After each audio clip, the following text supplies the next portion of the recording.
Brian Mulroney picked up where Pierre Trudeau left off with not being able to get Quebec to sign on to the charter. And that was a fascination for Mulroney, who I think wanted to make his stamp in the same way that Pierre Trudeau did to have that lasting legacy. And Mulroney ultimately achieved that in different ways, I would argue,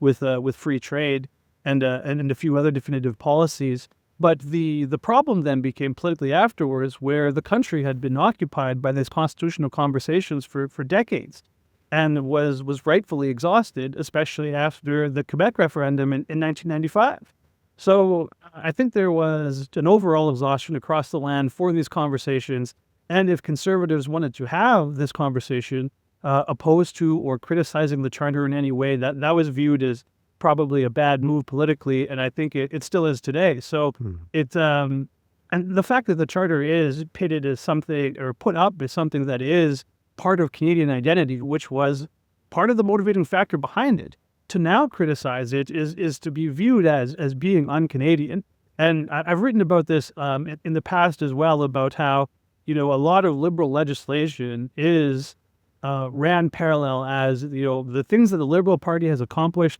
are Canadian identity, and to criticize them is to be un-Canadian. And that's where we see the very politically uncreative tactic of calling everything un-Canadian or American-style politics, or any criticism of anything the left doesn't like is American-style politics or un-Canadian. Any critique that you might have about the Charter or, the Supreme Court or the government itself is not addressed on the merits of the argument, but addressed on the fact that you're criticizing institutions in the first place. And this is sort of the bifurcated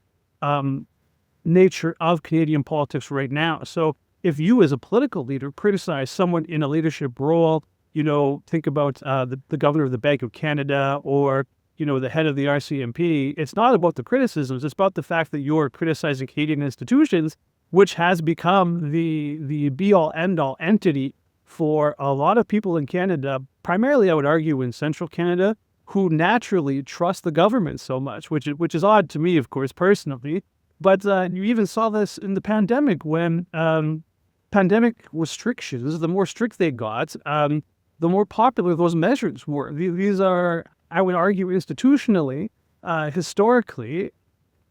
in part due to the creation of the Charter, where we viewed all of our rights as given to us by the Charter of Rights and Freedoms, and as though Canada didn't start until 1982, therein you have created a generation who very much likes to be governed and likes rules. So on the Conservative side, you have to consider and pick your spots when you want to criticize these things, because you have, the Laurentian consensus